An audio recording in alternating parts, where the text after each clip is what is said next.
I'm pleased to introduce the upcoming session on creating a nurturing and respectful workplace. Speakers include Dr. Paula Johnson, who is a graduate of Radcliffe College, Harvard Medical School, and has practiced at Brigham Women's. She's contributed significantly to enhancing the environment for women. Currently president of Wellesley College, Dr. Johnson continues to be a leader, uh, a role model, and a terrific representative for all of us. I'm delighted to also introduce Dr. Ashley Baer, Senior Program Officer at the National Academies of Science, Engineering, and Medicine. I've worked closely with Ashley in preparing the report, and I'm looking forward to hearing the discussion on best practices for producing respectful, enhancing, and reassuring workplace. There are other speakers. I won't go into the biographies. I strongly suggest that you review them. They are outstanding speakers, and we look forward to the discussion for this session. Dr. Colwell, it's truly an honor to be here with you and the Rosalind Franklin Society today. Shortly after arriving at Wellesley College, I was asked to co-chair the first evidence-based study to look at the impact of sexual harassment on women in academic STEM fields. This would be a joint effort of the National Academies of Sciences, Engineering, and Medicine. And I want to add that Dr. Marcia McNutt, the director of the National Academy of Science, was a major driver of the effort. Right away, two things were very clear to me.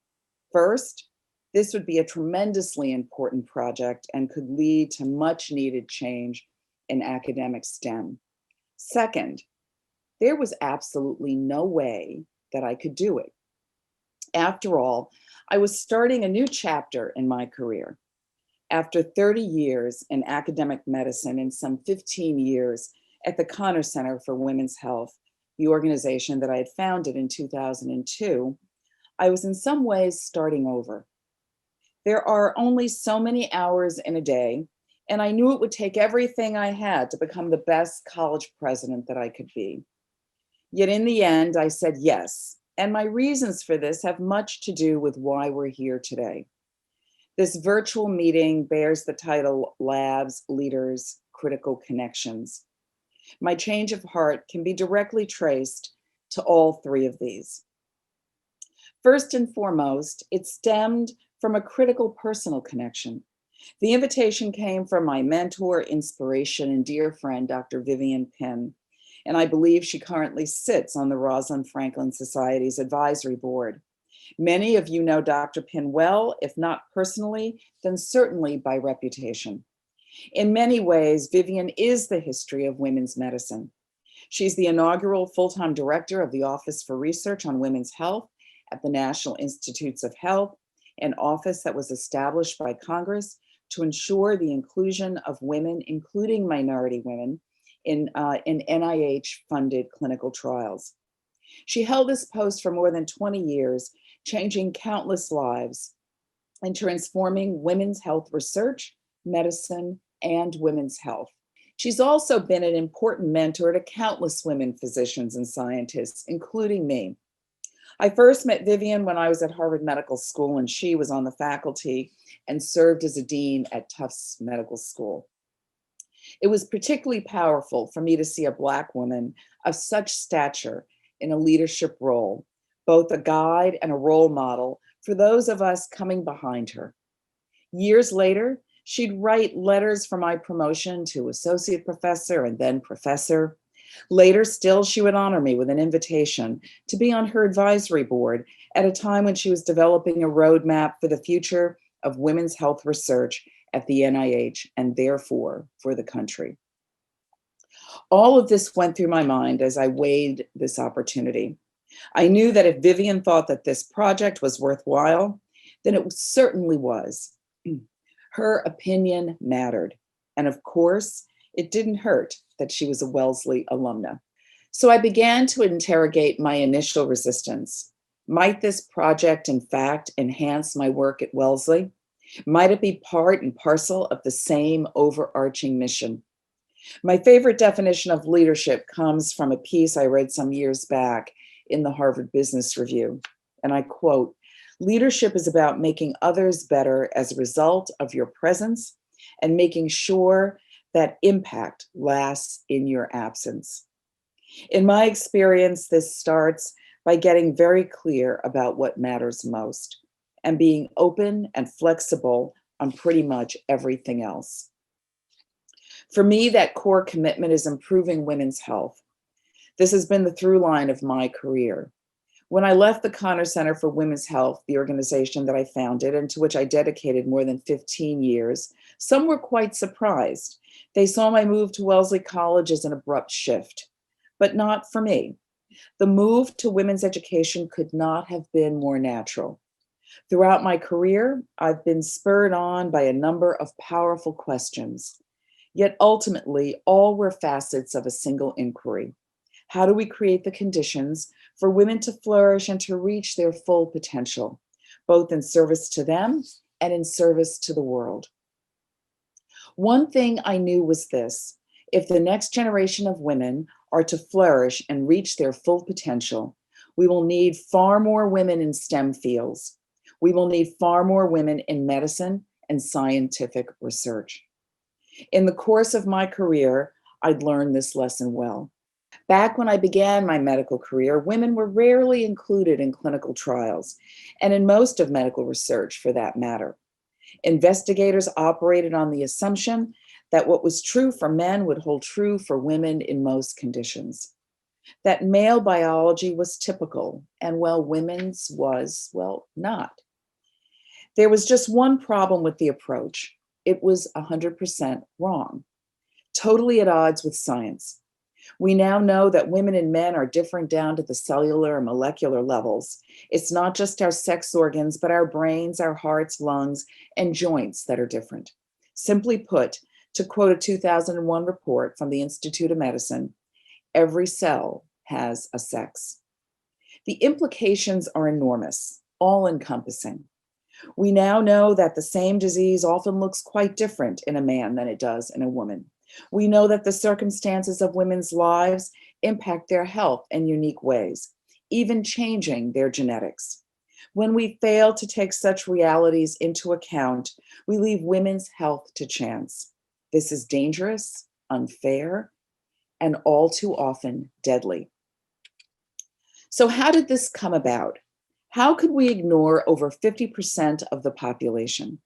Why on earth would we assume that their symptoms are atypical and make those of the other near 50% the universal norm?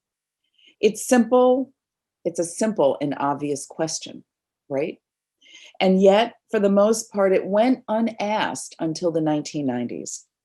This finally started to change after the elections of 1992, which led to an influx of women into the US Senate in the wake of the Clarence Thomas Anita Hill hearings.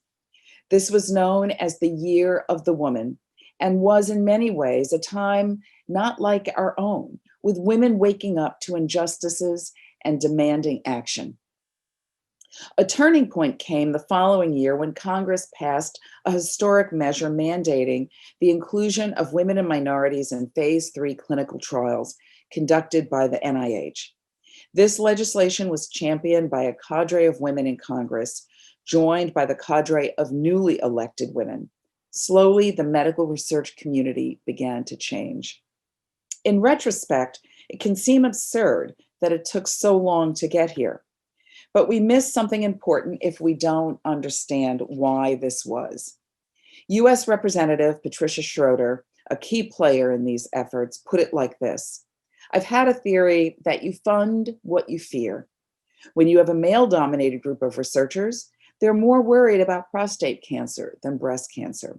Now, prostate cancer is important, and so is breast cancer, which is exactly my point. Diversity is essential if we're going to have excellence. It's no coincidence that groundbreaking research in sex differences and health and disease and in women's health tends to be spearheaded by women. Diversity is not a PC add-on or trendy window dressing. Rather, it goes to the core of where our commitments lie. Who we are matters. It shapes the questions we ask and how we move forward. When I said yes to Vivian, that single word contained a history of connections. I knew the important role women played in helping other women along, as Vivian had me. And I knew the importance of having women at the table in order to ensure that critical questions are both raised and answered. I thought of my Wellesley students, their brilliant minds and hard work, the idea that their careers might be derailed by sexual harassment. This was intolerable. The stakes became very clear. Logically, I didn't have bandwidth for this project, but so powerful was the why behind it that I knew the how would come, and so it did. The Committee on the Impacts of Sexual Harassment in Academia of the National Academies of Sciences, Engineering, and Medicine was formed in 2016, and yes, I served as co-chair. In the early days of 2016, we would have no idea that the Me Too movement would explode while we were researching the report. Our final report, released in June of 2018, attracted major media attention and sparked rising calls for change. There was good reason for this. What we found was alarming. Among our findings, academic workplaces are second only to the military in the rate of sexual harassment, with 58% of employees indicating that they had experienced it. Based on our commission data, a staggering 50% of women faculty and staff in academic medicine have experienced sexual harassment. That's one of the highest rates of sexual harassment of the three areas studied: science, engineering, and medicine. As a result, women fall back, change fields, and drop out. Our report authored 15 detailed recommendations aimed at preventing sexual harassment, which includes gender harassment, which we describe as the put-downs rather than the come-ons. The come-ons being sexual coercion and unwanted sexual attention, which includes sexual assault. We made clear that the scope of change needed was nothing less than, I quote, system-wide change to the culture and climate in academic STEM. 5 years after starting our work on the report, I'm glad to say that we've seen real change. Following the release of the report, the National Academy of Science, National Academy of Engineering, and the National Academy of Medicine began reviewing their policies and procedures, with NAS adopting a code of conduct for its members and approving an amendment to the bylaws that permits the NAS Council to rescind the membership for egregious violations to the code of conduct, including proven cases of sexual harassment.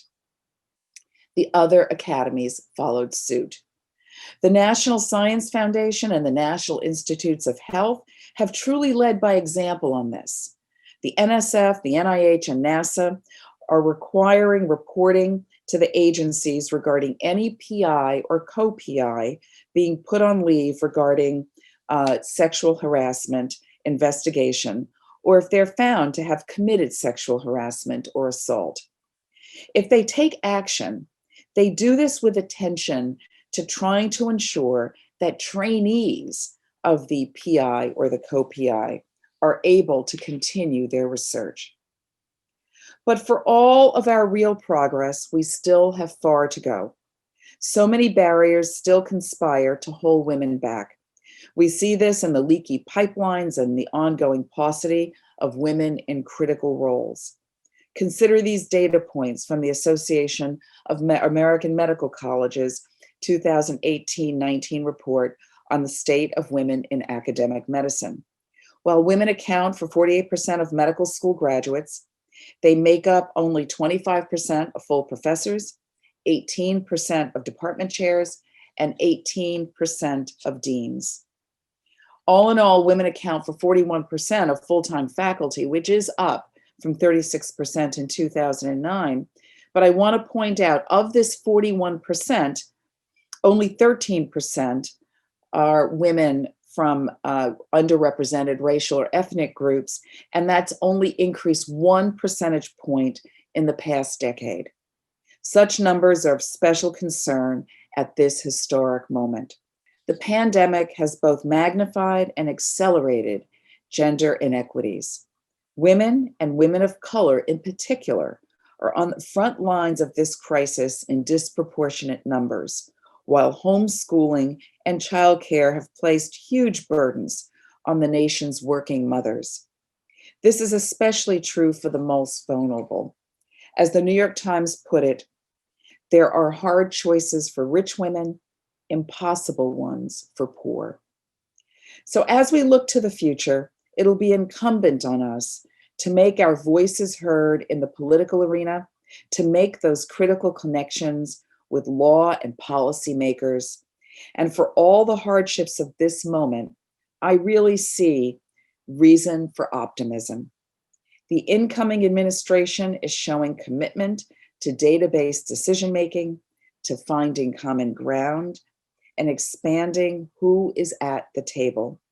For the first time in our nation's history, a woman who is both Black and Indian American will be our vice president. For my part, I want to offer 2 brief recommendations for the incoming administration.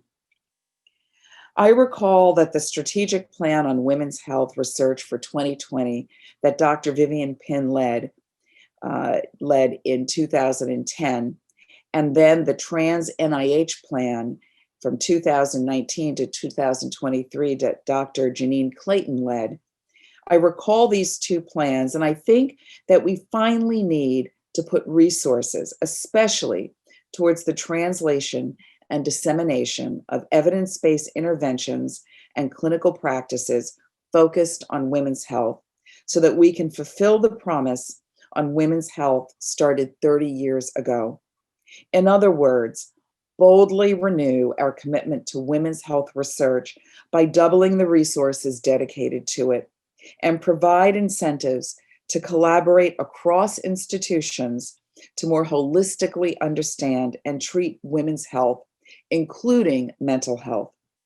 An intersectional approach that includes race and ethnicity is critical to this work. In addition, the COVID pandemic is on track to erase years of progress by women and will throw those on the margin into poverty. Policy that helps women is smart policy. It's time that we prioritize policy that provides for caregiving for children, for the elderly, for the disabled, and to ensure that it also looks at the health impact, including mental health impact of caregiving.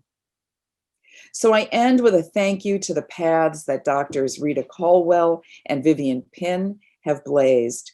And I leave today with true hope for the future and the impact that critical connections make today and will continue to make in the future in service to the advancement of women in science and medicine. Thank you. Thank you, Dr. Johnson, for that fantastic presentation with such important messages that I think we should all take to heart.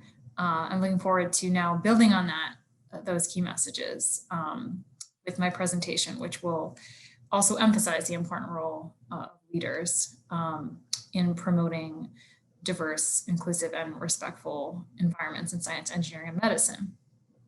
So the report that I will talk about in my time today is a recent National Academy's report titled Promising Practices for Addressing the Underrepresentation of Women in Science, Engineering, and Medicine, Opening Doors. And the report is available freely for download on the National Academy's Press website, nap.edu.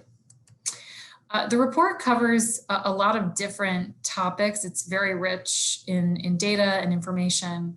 But today I'd like to hone in on one aspect that the report addresses, and that is to understand some of the institutional barriers to addressing the underrepresentation of women in science, engineering, and medicine. The report itself, it does a good job of documenting the many barriers that women in science, engineering, and medicine face to recruitment, retention, and advancement, emphasizing the experiences of women of color. And it also provides an overview of the existing research on promising and effective practices, both in education and in the workplace, for improving the recruitment, retention, and advancement of women in these fields. And so we come away from those sections of the report with this question of, if we understand what the problem is, or some of the problems facing women in these fields, and we understand what some of the solutions can be, some of the promising practices, we know there are examples of institutions who've seen successes by adopting some of these promising practices, then why don't we see more progress on this issue at a broader range of institutions?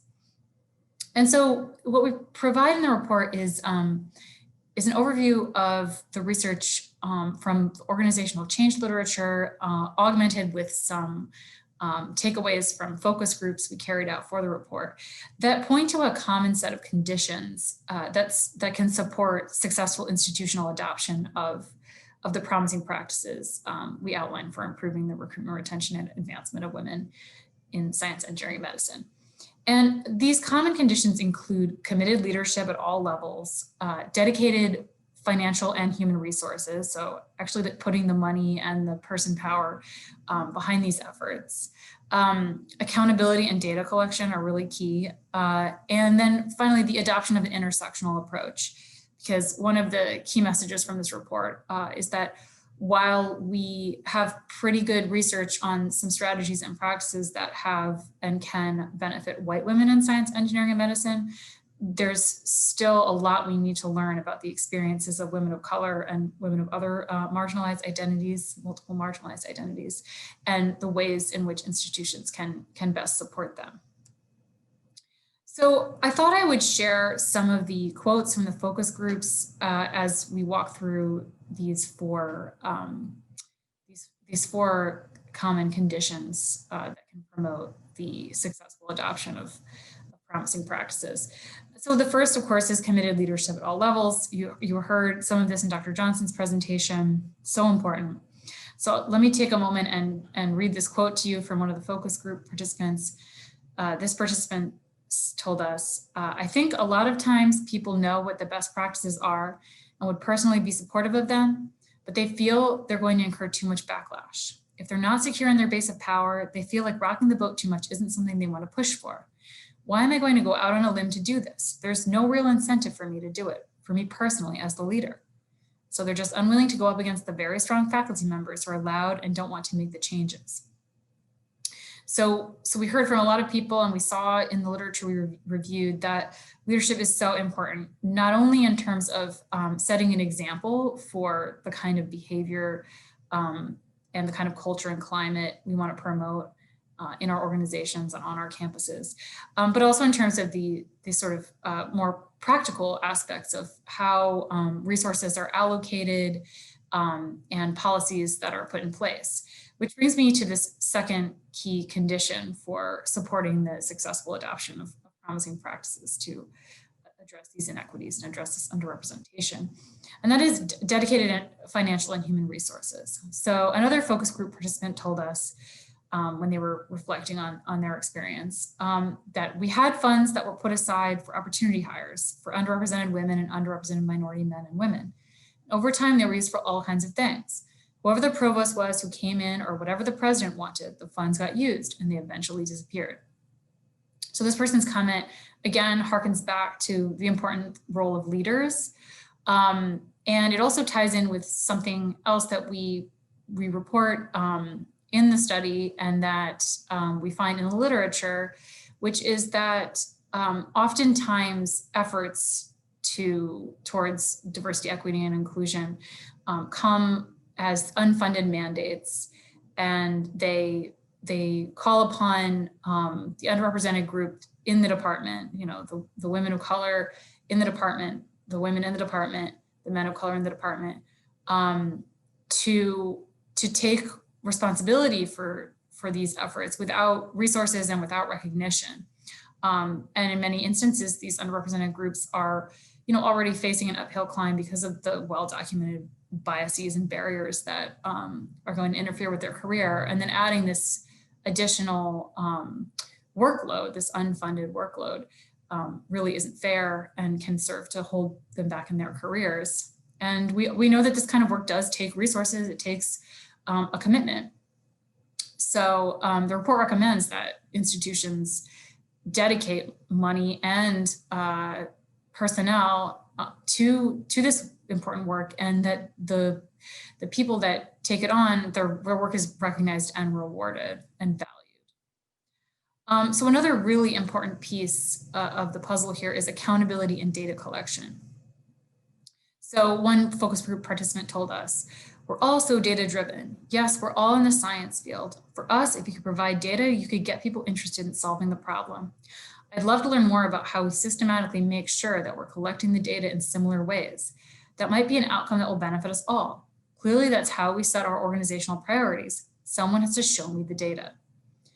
And so we found very clearly that data collection is a key first step for any institution that wants to undergo a serious effort to promote diversity, equity, inclusion. You need to collect the data and look at it to understand the nature of the problem you're having. Is your problem with recruitment? Are you not getting enough women applying to jobs or positions in your department? Is your problem with retention? Are people leaving? Are you retaining white women well, but you're losing women of color? What's going on in your particular institutional context? You need the data to understand that. So that's the first step. And with that information, you can adopt a more targeted approach to addressing the issue. But also by having this data and sharing it as transparently as possible, you promote this accountability. And we know from many different examples across many sectors, including the business world, that when people and leaders especially are held accountable, we see change. It's a really powerful driver of change. And then lastly, I want to emphasize the importance of adopting an intersectional approach. I mentioned that we need much more research on the experiences of women of color. One of the key messages from the report is that white women have benefited primarily from efforts to promote the recruitment, retention, and advancement of women in science, engineering, and medicine. There have been numerous efforts at the federal level and by institutions, and a lot of institutions have seen good progress, but by and large, white women are benefiting much more than women of color. And too rarely is an intersectional approach used that considers the intersectional experiences of women of color that can experience heightened forms of biases and barriers as a result of discrimination based on gender and race and ethnicity. And so it's really important that we prioritize this as a research question to be investigated, and that we put the experiences of women of color and women of other multiple marginalized identities at the forefront of our mind whenever we think about any effort to drive towards institutional change. So one focus group participant told us, most colleagues, I think, are reluctant to engage it. The indifference or resistance to hiring underrepresented minorities. It's quite astonishing that in some schools, they've just hired their first African-American. In fact, if you look at African-American or Latino women, in some cases, there are whole segments of higher education and STEM fields that haven't hired any. This is very sobering quote, and I think just underscores how important it is that we be sure that we're thinking about the experiences of all women when we're moving forward to try to drive change on our campuses. So now to take a minute to talk about the recommendations put forward in the report. There are many recommendations. They're very, very specific. We intentionally wrote them very specifically to try to maximize their utility, but they basically fall into four main categories. So the first is oriented towards driving transparency and accountability. The second is to incentivize the use of targeted data-driven approaches. The third is to reward, recognize, and resource efforts towards diversity, equity, and inclusion. And then the last is to fill knowledge gaps. And so you can see how each of these categories comes out in the conditions I just reviewed for institutional change. And so rather than go through the committee's recommendations, I want to explain how the recommendations in the report are designed to ideally work in concert with one another and within the context of a system. It's really these are systematic issues, and we need a systematic approach to address them. And so we have recommendations in the report that serve really as drivers of change. So you can think about the various stakeholders and leaders that can inspire a change process, either through, this sort of proverbial carrots or sticks. But this can happen through accountability. It can happen through, and the accountability could be kind of considered a stick in some cases. It can be through rewarding, resourcing, and recognizing this work, so carrot, and through the examples set by leaders.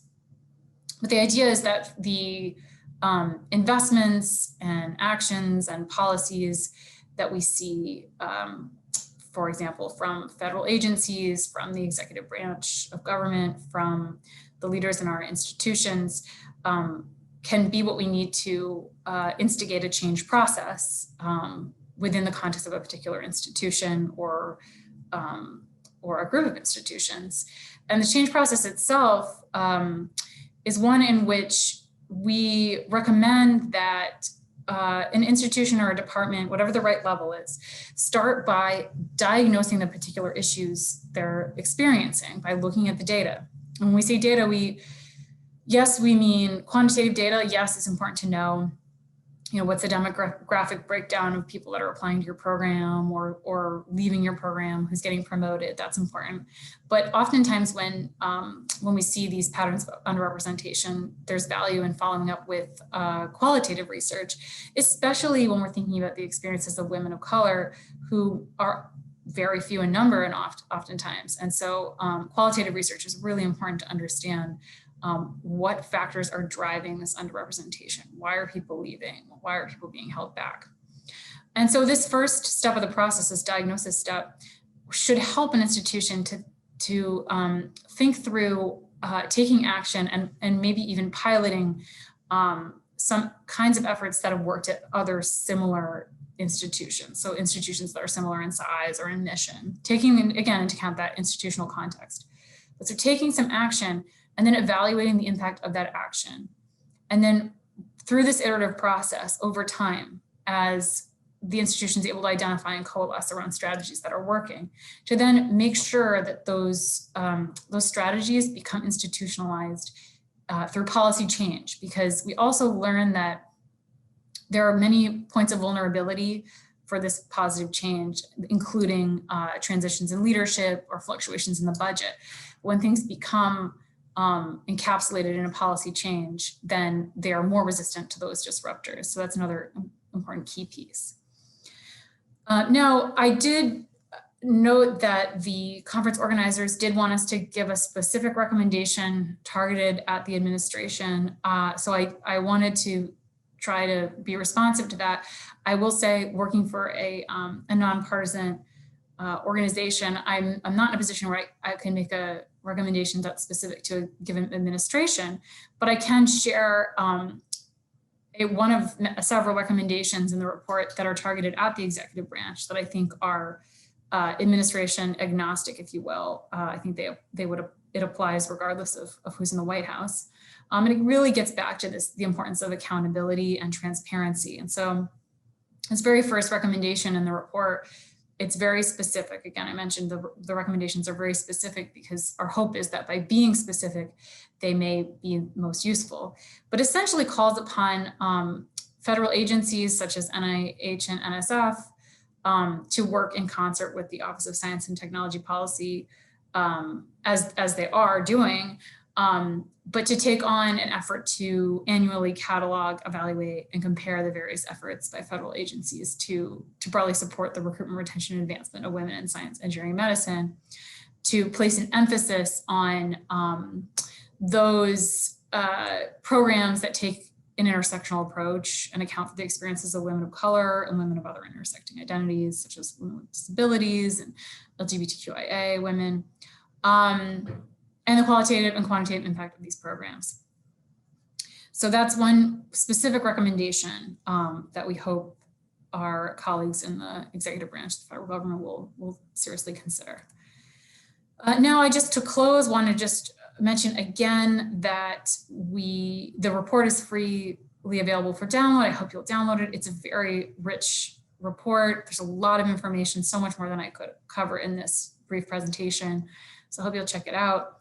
I also, if you don't have time to read a 300-page report, as so many of us do not, just want to emphasize that we're doing this outreach effort for this report, and we'd be glad to cater a presentation to the needs of your community if you think there would be value in that. So please reach out to me at the email address on the slide if you want to talk about the possibility of someone from the National Academies coming to speak about this report. And then lastly, I just want to thank our sponsors. We wouldn't be able to do the work we do at the National Academies without the generous support of our sponsors, in this case, the National Science Foundation, the National Institutes of Health, and L'Oreal USA. And then lastly, and very importantly, I want to acknowledge the committee that oversaw this work, and a special thanks again to Dr. Caldwell for chairing this study. Thank you very much for the opportunity to share some of the messages from this report with you today. And I understand there will be an opportunity for some Q&A in the chat box. I'm glad to participate in that. And thank you again.